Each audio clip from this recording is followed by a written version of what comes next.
ಶ್ರೀ ಲಲಿತಾ ಸಹಸ್ರನಾಮ ಮತ್ತು ಅದರ ಪ್ರಾಮುಖ್ಯತೆ. ವಿಶೇಷ ಶಕ್ತಿ ಮತ್ತು ಅಧಿಕ ಪ್ರಾಮುಖ್ಯತೆಯನ್ನು ಹೊಂದಿರುವ ಮಂತ್ರವೆಂದರೆ ಅದುವೇ ಶ್ರೀ ಲಲಿತಾ ಸಹಸ್ರನಾಮ. ಶ್ರೀ ಲಲಿತಾ ಸಹಸ್ರನಾಮವನ್ನು ಪ್ರತಿನಿತ್ಯ, ಅದರಲ್ಲೂ ಶುಕ್ರವಾರ ತಪ್ಪದೆ ಪಠಿಸಬೇಕು. ಲಲಿತಾ ಸಹಸ್ರನಾಮವನ್ನು ಪಠಿಸುವುದು. ಶ್ರೀ ಲಲಿತಾ ಸಹಸ್ರನಾಮ ಪಠಿಸುವುದರ ಪ್ರಯೋಜನವೇನು? ಶ್ರೀ ಲಲಿತಾ ಸಹಸ್ರನಾಮ ಎನ್ನುವುದು ಬ್ರಹ್ಮಪುರಾಣದ ಒಂದು ಪಠ್ಯ. ಲಲಿತಾ ಆನಂದ ದೇವತೆ, ಈಕೆ ಪರಶಿವನ ಪತ್ನಿ ಪಾರ್ವತಿ ದೇವಿಯ ರೂಪ. ಶ್ರೀ ಲಲಿತಾ ಸಹಸ್ರನಾಮ ಅತ್ಯಂತ ಪವಿತ್ರವಾದ ಮಂತ್ರವಾಗಿದೆ. ಭಗವಾನ್ ಹಯಗ್ರೀವ ಮತ್ತು ಅಗಸ್ತ್ಯ ಮುನಿಗಳ ಚರ್ಚೆಯಿಂದ ಹೊರಹೊಮ್ಮಿದ ಮಂತ್ರವೇ ಶ್ರೀ ಲಲಿತಾ ಸಹಸ್ರನಾಮ. ಇದು ಅತ್ಯಂತ ಶಕ್ತಿಯುತವಾದ ಮಂತ್ರವಾಗಿದೆ ಹಾಗೂ ಲಲಿತಾ ದೇವಿಯ ಅತ್ಯಂತ ನೆಚ್ಚಿನ ಮಂತ್ರವಾಗಿದೆ. ಲಲಿತಾ ಸಹಸ್ರನಾಮವನ್ನು ಪಠಿಸುವ ವಿಧಾನ. 1. ಲಲಿತಾ ಸಹಸ್ರನಾಮವನ್ನು ಪಠಿಸುವ ಮೊದಲು ಸ್ನಾನ ಮಾಡಬೇಕು ಅಥವಾ ಕೈ, ಕಾಲುಗಳನ್ನು ತೊಳೆದುಕೊಳ್ಳಬೇಕು. 2. ಕುಳಿತುಕೊಳ್ಳಲು ಆರಾಮದಾಯಕ ಸ್ಥಳವನ್ನು ಅಥವಾ ಆಸನವನ್ನು ಆಯ್ದುಕೊಳ್ಳಿ. ದೇವರ ಕೋಣೆಯಲ್ಲಿ ಚಾಪೆಯನ್ನು ಹಾಸಿಕೊಂಡು ಕೂಡ ಕುಳಿತುಕೊಳ್ಳಬಹುದು. 3. ಮಾನಸಿಕ ಶುದ್ಧತೆಯನ್ನು ಕಾಪಾಡಿಕೊಳ್ಳುವತ್ತ ಗಮನ ಹರಿಸಬೇಕು. ಯಾವಾಗಲೂ ಸಕಾರಾತ್ಮಕ ಆಲೋಚನೆಯನ್ನೇ ಹೊಂದಲು ಪ್ರಯತ್ನಿಸಬೇಕು. 4. ಮಂತ್ರವನ್ನು ಸರಿಯಾದ ಉಚ್ಚಾರಣೆಯಿಂದ ಪಠಿಸಬೇಕು. 5. ಶ್ರದ್ಧಾ ಮತ್ತು ಭಕ್ತಿಯಿಂದ ಶ್ರೀ ಲಲಿತಾ ಸಹಸ್ರನಾಮವನ್ನು ಪಠಿಸಬೇಕು. ದೇವಿಯು ನಿಮ್ಮನ್ನೇ ನೋಡುತ್ತಿದ್ದಾಳೆಂದು ಎಣಿಸಿ ಮಂತ್ರವನ್ನು ಪಠಿಸಿ.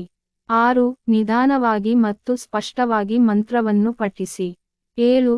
ಸಂಪೂರ್ಣ ದಿನ ದೈಹಿಕವಾಗಿ ಅಥವಾ ಮಾನಸಿಕವಾಗಿ ಇತರರನ್ನು ನೋಯಿಸದಿರಿ. 8.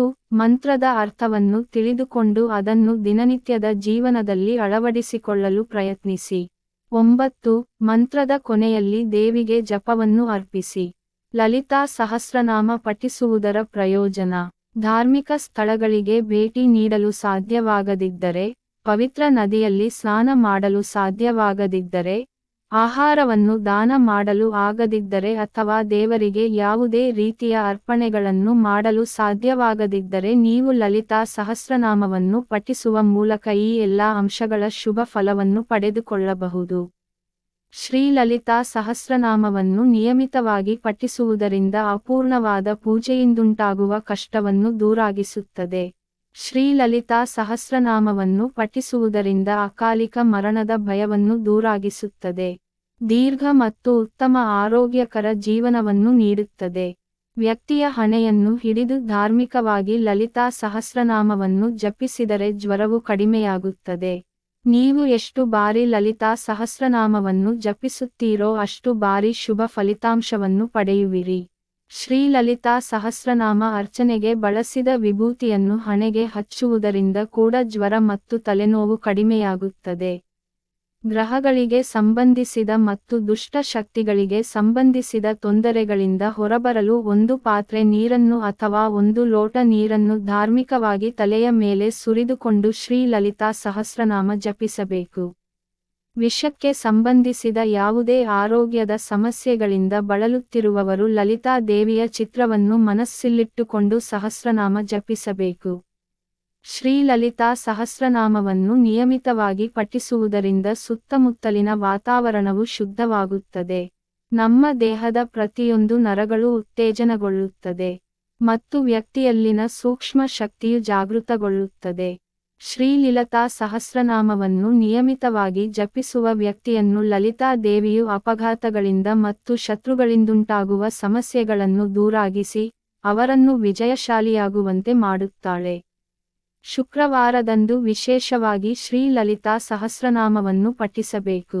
ನಿಯಮಿತವಾಗಿ ಲಲಿತಾ ಸಹಸ್ರನಾಮ ಓದುವುದರಿಂದ ಆ ವ್ಯಕ್ತಿಯಲ್ಲಿ ಶಕ್ತಿ, ಖ್ಯಾತಿ, ಇಚ್ಛಾಶಕ್ತಿ ಹೆಚ್ಚಾಗುತ್ತದೆ. ಯಾವುದೇ ಸಮಯದಲ್ಲಿ ಮತ್ತು ಪ್ರತಿ ಬಾರಿಯೂ ಜಪಿಸಬಹುದಾದ ಒಂದು ಪ್ರಾರ್ಥನೆಯ ರೂಪವೇ ಶ್ರೀ ಲಲಿತಾ ಸಹಸ್ರನಾಮವಾಗಿದೆ. ಒಮ್ಮೆ ಶಿವನ ಹೆಸರನ್ನು ಜಪಿಸುವುದು ಮಹಾವಿಷ್ಣುವಿನ ಹೆಸರನ್ನು ಜಪಿಸಿದಷ್ಟು ಉತ್ತಮವೆಂದು ಹೇಳಲಾಗಿದೆ. ಒಮ್ಮೆ ಲಲಿತಾ ದೇವಿಯ ಹೆಸರನ್ನು ಜಪಿಸುವುದರಿಂದ ಶಿವನ ಹೆಸರನ್ನು 1000 ಬಾರಿ ಜಪಿಸುವಷ್ಟು ಉತ್ತಮ. ಕುಟುಂಬದ ಎಲ್ಲಾ ಸದಸ್ಯರು ಜೊತೆಯಾಗಿ ಶ್ರೀ ಲಲಿತಾ ಸಹಸ್ರನಾಮವನ್ನು ಸಂಜೆ ಸಮಯದಲ್ಲಿ ಅಥವಾ ಬೆಳಗ್ಗೆ ಜಪಿಸುವುದರಿಂದ ಆ ಕುಟುಂಬದಲ್ಲಿ ಏಕತೆ, ಶಾಂತಿ, ಸ್ಪಷ್ಟ ಮನಸ್ಸು ಮತ್ತು ಸಮೃದ್ಧಿ ನೆಲೆಯಾಗುತ್ತದೆ.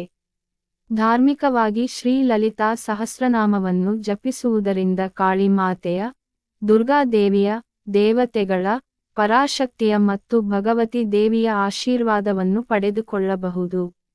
ಹೇಳುವುದರಿಂದ ಹಾಗೂ ಕೇಳುವುದರಿಂದ ಎಲ್ಲರಿಗೂ ಶುಭವಾಗುವುದು ಖಚಿತ.